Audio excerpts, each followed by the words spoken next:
Today on Inside the Outside, we're going to be exploring the karst topography of Western Virginia.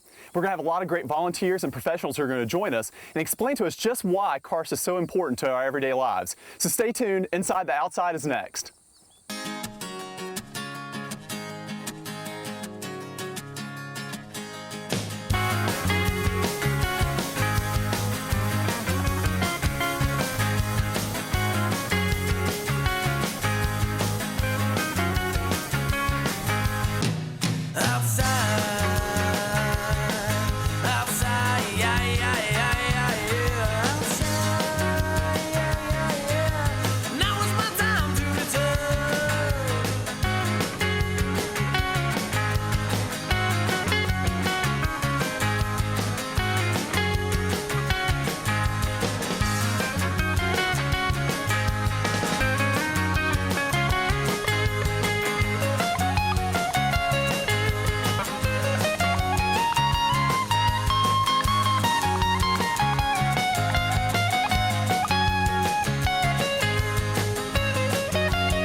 Today we're being joined by Will Orndorff, who is a geologist for DCR's Natural Heritage Program. And Will's quite an expert on karst topography in the area, and he's going to tell us a lot about it today. How are you doing, Will? Good, Greg. How's it going? Great. We're out here today in Craig County, about an hour west of Roanoke, and we're on the farm of Frank Sizer. And Frank's one of several private property owners out here, farmers who have the challenges of a special type of topography that we've got here in Virginia, which is karst topography. Now, a lot of you folks have probably heard about caves and exploring caves in the area, and caves are just part of a bigger landscape which is called karst. If you look out here behind me, Greg, you can see some landscape features. Do you notice the depressions up here on the hillside? Yeah, there's several. Yeah, there's one here, there's another one back here behind me, and these large forms look kind of like craters or something, as if, you know, there'd been meteor impacts or something, but that's not how these features form. What we're looking at here are sinkholes. You know, a lot of people usually think of sinkholes as something that's formed recently, when there's a collapse in the street, or you hear about them on I-81 or something. But there's pre-existing natural sinkholes that are formed in the geologic past. And in the Roanoke area, you know, to west, south, north of Roanoke, anywhere west of the Blue Ridge, the valleys have a lot of bedrock called limestone. And that's the rock you see exposed here in the field. If you look at the bedrock that you see here, Greg, this is limestone. And limestone was laid down on the bed of an ancient seafloor millions of years in the past. This particular limestone that's exposed here in Craig County, about 460 million years old. So it's a long time ago when this was deposited. And at that time, this part of the world was actually south of the equator and at sea level. So it's come a long way during the mountain building.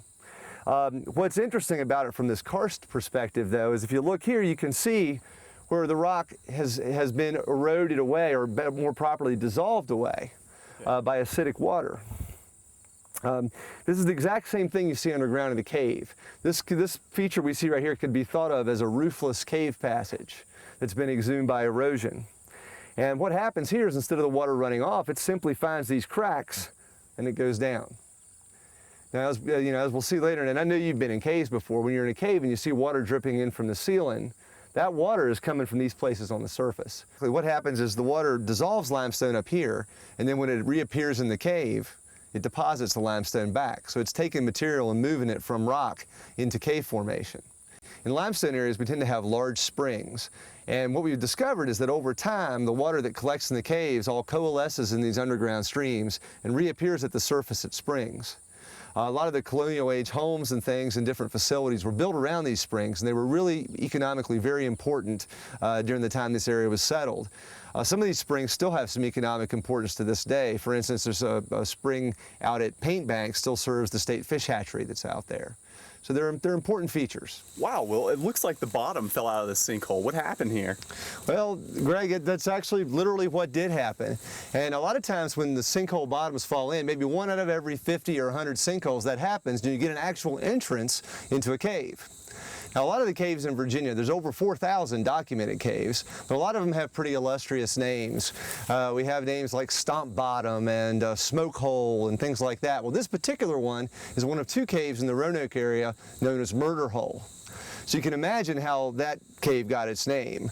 The legend is back in the 19th century there were traveling salesmen that would come through with snake oil, etc. Okay. And occasionally these people would be criminals, or they'd be taking liberties they shouldn't be taking with family members, things like that.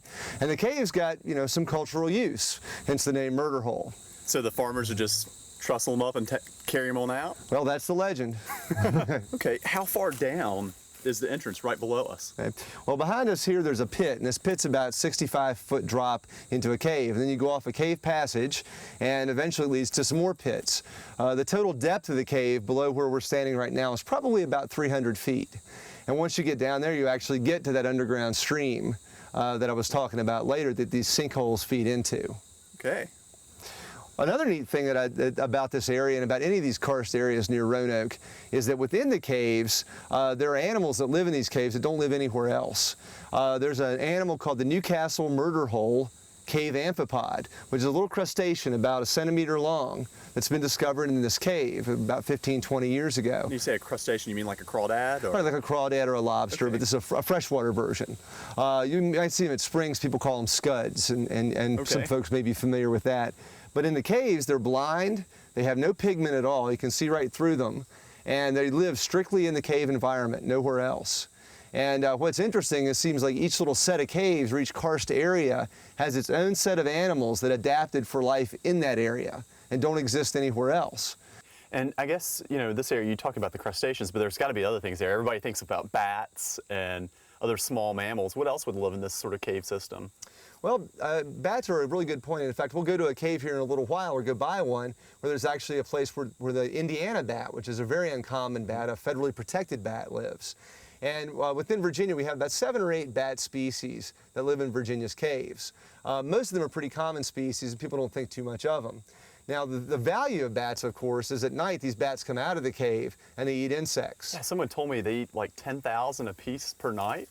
Oh, yeah, Is that right? it's a huge number. And they're the only natural predator for night-flying insects. So when people see bats and they're scared and they have the legend of, bats getting in your hair or bats causing problems, it's not a problem. The only thing bats in Virginia eat are insects. There's nothing else that they eat. Bats in Virginia are insectivorous animals. There's a bat right now, look. See if you can get that. Oh yeah, there he is flying. Huh. Very cool. Isn't that unusual for him to be out in the daytime, Will? Not really. Really? It's he's right near the entrance, Okay. and it's getting near hibernation time. So these bats do something called fall swarming. And if you look at it, he's feeding. He's going around grabbing bugs. Yeah, he's grabbing all the little bugs that are there. And not with that behavior. That's pretty good bat behavior right there. Yeah. So are they just trying to pack on some extra fat for the winter like mammals and other mammals would do? Right, exactly. Huh. When bats enter torpor in the winter, their fat reserves have to last for about 4 months.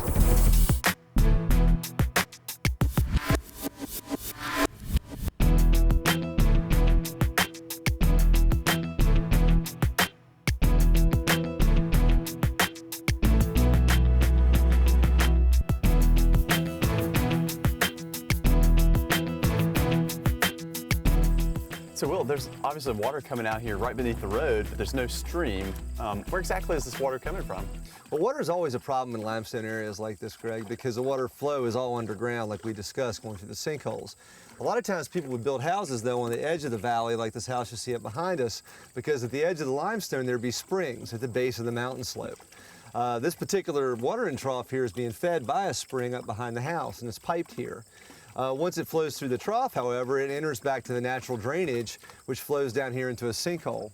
And it just makes another disappearing or another sinking stream that helps feed the karst system. So let's take a walk down here and we'll see where this water's going. Okay. So this is where the water from that trough is coming. That's right, Greg. It comes down this channel, and it's been dry lately, so some of it's actually probably flowing beneath the bed of the channel right now. But it gets down here and it flows into this sinkhole. During a storm event, you can imagine the amount of water that flows down here, and you can see pieces of sandstone that have made it all the way from the ridge top down here into the cave system. Well, you can see there's actually two signs over here, Greg. The sign on top says the cave is protected by Virginia state law. And in 1979, there was actually a Virginia Cave Protection Act that was passed by the General Assembly. And what that Cave Protection Act does, it makes it illegal to deface caves, it's illegal to break formations or remove formations, and it's illegal to do any kind of scientific work or collecting in a cave unless you have the appropriate permits. The idea is that the caves in Virginia house all kinds of special resources that have been protected from effects outside of caves, archaeological resources, biological resources, and just the sheer beauty that people associate with commercial caves. So the Cave Protection Act is designed to protect these resources for their own sake and also for the enjoyment of future generations. The sign underneath is a less common sign.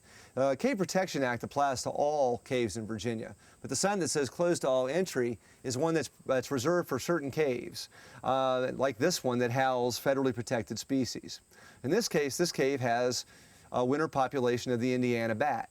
Now, Indiana bats are bats that are found initially in Indiana as their concentration, but there's several Indiana bat caves in Virginia. Indiana bats have been on the decline since the 1960s, 1970s due to pesticide use, and they're making a tenuous recovery. But one of the biggest ways to harm Indiana bats is to disturb the hibernacula, the places where they spend the winter. So what this sign says, and you can't see it's kind of worn out there below, but during part of the year, nobody's allowed in this cave because that's when the bats are hibernating.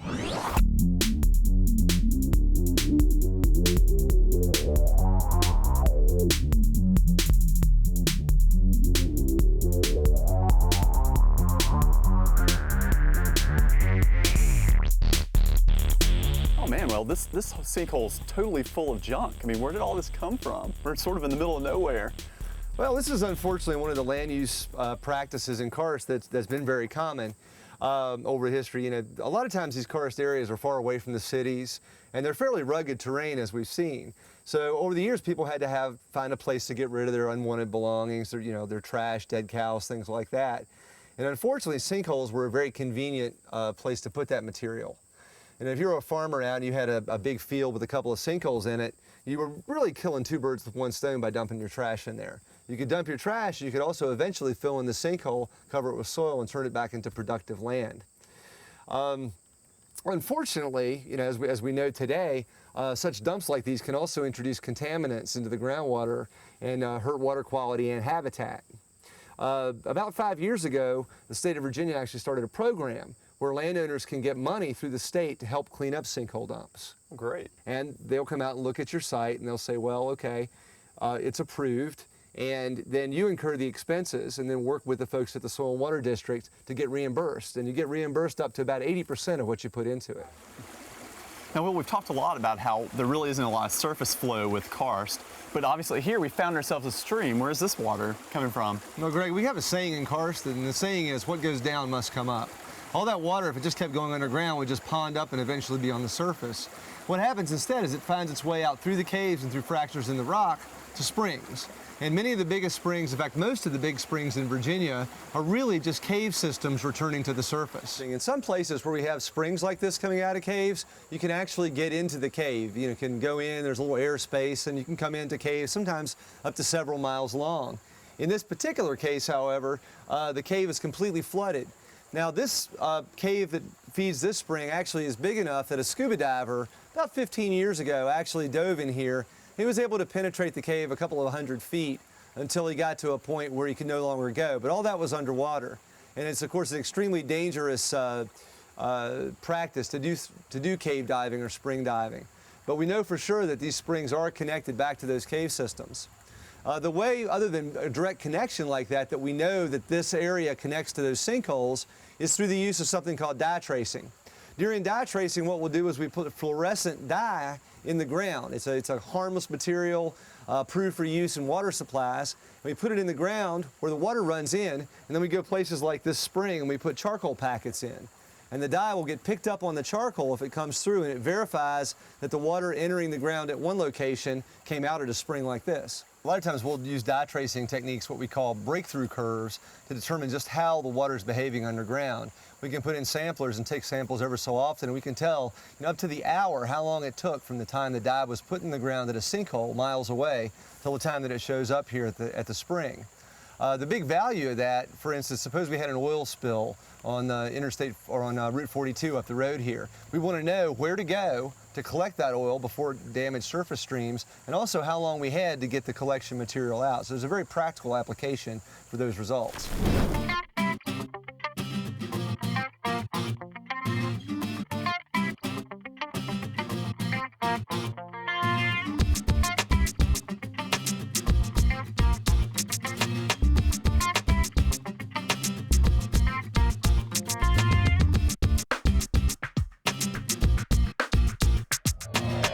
We're here with Marion McConnell, who is the president of the Blue Ridge Grotto, and they're going to be taking us into a cave today. Can you tell us a little bit about what we're really in for?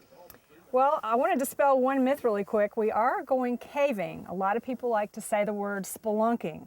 We are not spelunkers, we're cavers, and we're going to take you underground. We have a saying, cavers rescue spelunkers. Okay. Cavers wear the proper equipment, and we're going to focus on safety and conservation. So safety-wise, we've left a callback. We've let someone know which cave we're going in and what time we'll call them. And it's important to know which cave because there are over 4,400 known wild caves just in the state of Virginia. So we've left a callback, and we have permission from the owner, and that's another very important part. A lot of people around here may have caves on their property. We always get permission. Yeah, I noticed there's actually a gate over the entrance. Who actually maintains the gate keys? In this case, the owner, not a caver, just a property owner, has the keys. We call up, get permission, and he lets us borrow the key. Unfortunately, caves usually have to be gated to protect them from vandalism and keep people safe. We don't want people going in there who aren't prepared, who don't know what they're doing. And the gates have to be critter friendly. They have to be built so the bats can fly in and out, and the little pack rats and the creatures can get in and out of the cave. The very first thing I have to say about safety is your brain. You have to go with some people who can show you what to do and who know the ropes, so to speak. But as far as actual gear, you always want to wear what we call a brain bucket or helmet that's actually made for caving. You want to have a helmet mounted light. Some of the older cavers still use carbide like miners, but most of us these days use the LED that are run on batteries. Most of us cavers, we like to wear coveralls that can stand up to crawling around and climbing and stuff. And knee pads, not necessary, but very highly recommended because you do a lot of crawling. You want to wear good lug sole, high top boots on your feet. Take a pack. We have food and water. The reason we're so protective of newcomers, though, is to make sure you don't get hurt to start with in the cave. So if you're careful and watch where you're walking, the #1 cause of accidents in a cave is a fall. And the most common injury is to break your leg, because a cave is it's not handrails and steps and sidewalks and well lit like a commercial cave. It's an obstacle course. So you want to make sure you're moving through the cave slowly, lowly, and work as a team. We do what's called spotting. We've talked a lot about caves and karst topography and how they're formed, but now we're going to get to the real fun of it. We're going to actually go into a cave. So let's go on and join the club.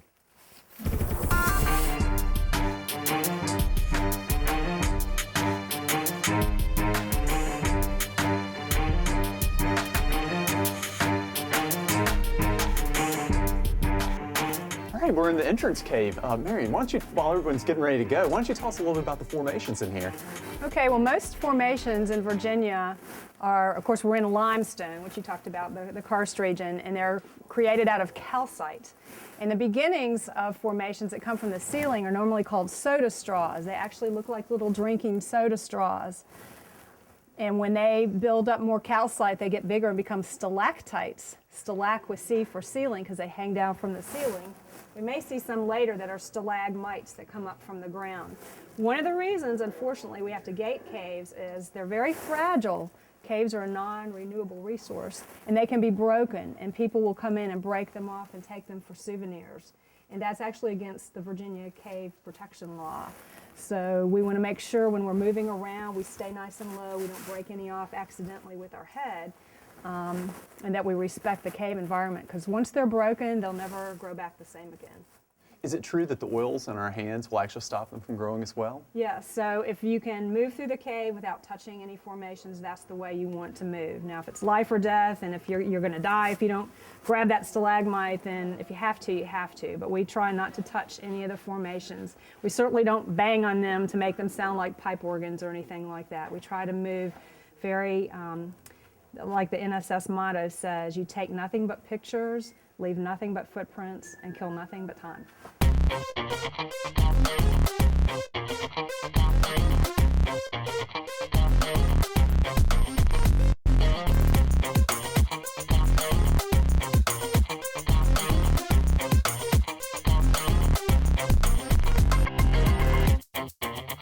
So that's a cam. It will only move up the rope, not down. So he's setting that as a safety while he gets on his rack. His racks is what he's going to use to rappel. He's going to weave the rope in and out the bars of the rack, and the friction of the rope going through those bars is what makes him be able to adjust his speed, how fast or slow he goes. The same cams he'll use to climb up the rope. So they slide up and not down. So now he's on his rack, so he can take his safety off. And notice too, he has his climbing gear on as he's descending. And that's sometimes if you go in a pit, maybe you don't know how deep it is, or maybe you get down halfway and you find out the cave's got 10 feet of water in it. You need to change over, and that way he can just lock off and change over and be able to climb back out while he's on the rope. So Marion, tell us a little bit about the size of this cave. Well, and cavers do map caves, which is called cartography. So this particular cave has been mapped to be about 150 feet deep, which isn't really super deep, and probably about 4 miles of passage. So that's another reason you'd want to go with some experienced cavers who know the cave, or else know how to go through the cave without being able to get lost. What are the techniques you're using to keep from getting lost? Well, there are a couple different things we can do. We can take little pieces of flagging tape and mark them, either tie a knot or mark them with a marker, number 1, 2, as you go further back. And that way, or you can also set up little rock cairns pointing the way out. And those are great because on your way back out of the cave, you can put the rocks back or pick up the tape, and you're not leaving anything in the cave. Because caves can be very mazy, lots of different passages going off different ways. Well, this is pretty awesome in here. I can imagine on a summer day this would be amazing, but it's so cool. But why did you guys really get into caving? Well, I do it for the camaraderie. My husband actually got my daughter and I interested first in rock climbing, and then took us to our first wild cave.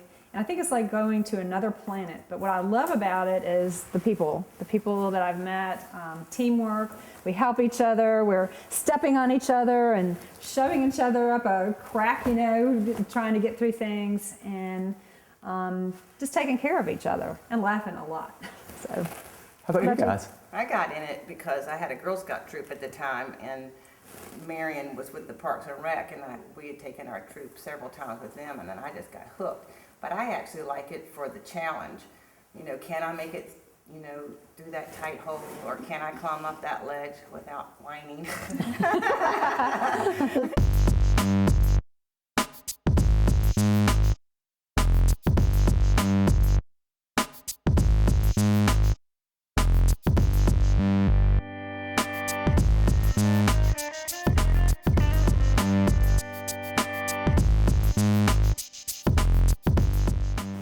Sign in, sign out, keep a record of the people who visit the cave.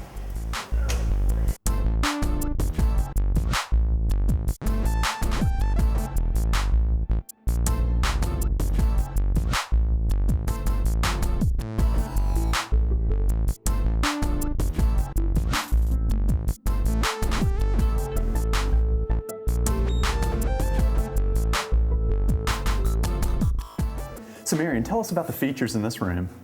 Well, there are some beautiful, what we call speleothems, and that's just about any kind of formations you might want to see. We have some stalactites coming from the ceiling that have been broken off at some point and they're growing back. So you can see the tiny little soda straw with the drop of water there.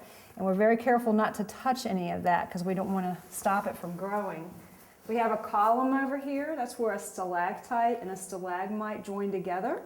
And down where you can see this beautiful white calcite, we call that moon milk. You can see some little rim pools, little pools of water. And sometimes in caves, they'll even form what are called cave pearls, kind of the same way a pearl will form in an oyster. A rock will rotate and get the calcite on it. And What's causing it to rotate? just when the water drops, it might hit that rock and spin it a little bit, so it's Okay. coating it with calcite. And in any cave, we don't want to touch anything, break anything, take anything. The only thing we would take out of a cave is ourselves and any kind of trash we might see left behind. Now, a few of your guys have mentioned that this cave's exceptionally dry. What do you think is causing that? Well, Virginia has been in a drought situation for about the past 3 years. So the cave is created by the water flowing through and picking up the minerals, and there just hasn't been any rain. So now obviously we've got some writing and stuff on the rock here. What's going on? Yeah, that's definitely vandalism. People have spray painted, sometimes scratched, put marks in, and again, caves are protected by the Virginia State Cave Law. There are fees for that, fines for that. I think it's $1,000 per infraction plus possible jail time. Now you said this rock has an actual name. Or Yeah, what kind of reminds us of the Titanic because it looks like the bow of a ship, and you have the stalagmites up at the front sitting on the bow going for a ride.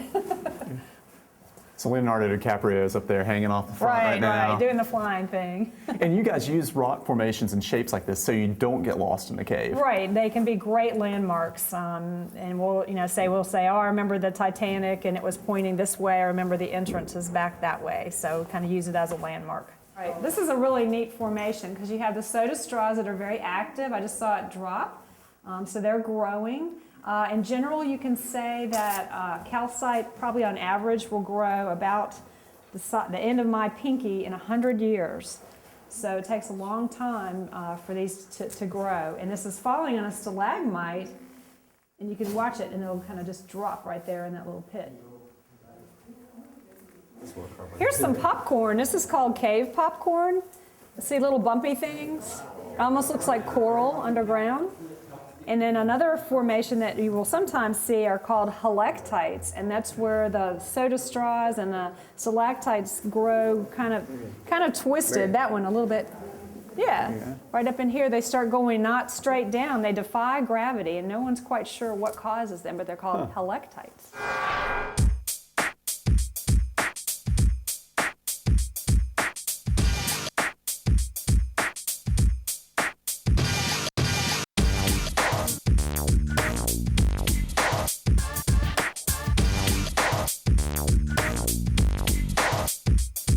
That was a really amazing experience. If people want to get into caving and learn more about it, what do they need to do?